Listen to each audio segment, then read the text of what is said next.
capacity for building support and scarce resources is now being channeled to humanitarian aid in war-torn countries. Now, as means of survival, refugees end up getting married to be able to get basic needs, mainly food, hence becoming mothers at a very tender age. Let's get this report from the West Nile.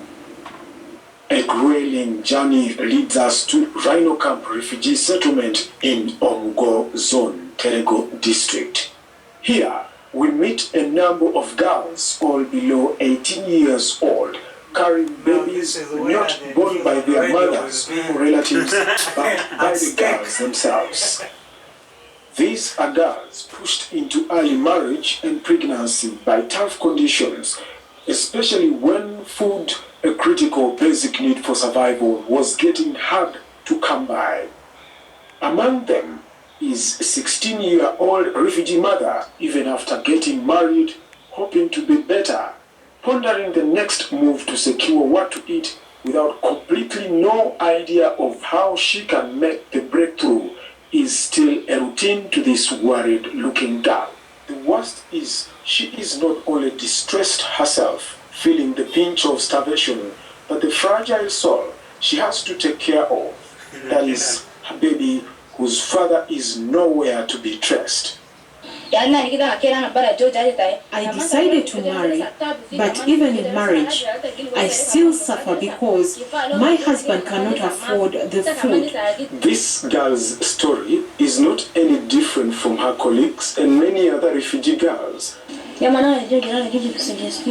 I got married at 16. I have no father or mother. I only came to the settlement with my sister. Even after marriage, getting food is still a challenge. I say that, hey, if I'm not suffering like this, at least let me go and marry so that I will also rest in peace. The reduction of food ration has pushed us in more problems, especially when I now have a baby. Survival is hard, and my husband has disappeared. Uganda is Africa's largest refugee hosting country, with 4 million refugees and asylum seekers.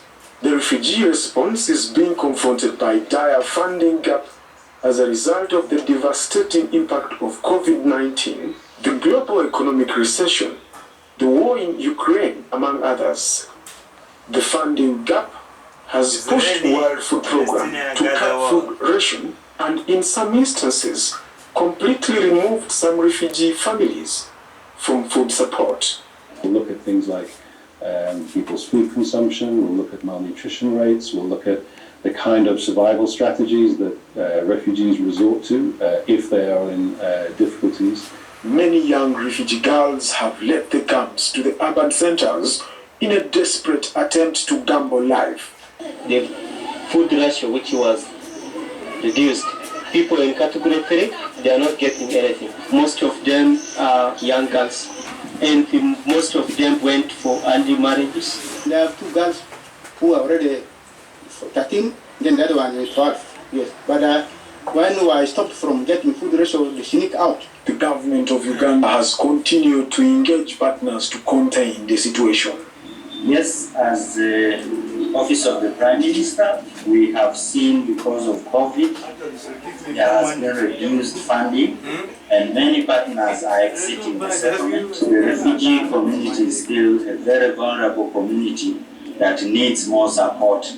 The police spokesperson for the West Nile region, Josephina Nguchia, has cautioned the refugees and host communities to be cautious of the Ugandan law, saying the long arm of the law will catch anyone who perpetuates act of defilement. We had interaction with them whereby we agreed that we go down on ground, do a lot of sensitization through radio talk shows, maybe community dialogues. In case they don't abide, then they will be arrested and prosecuted accordingly.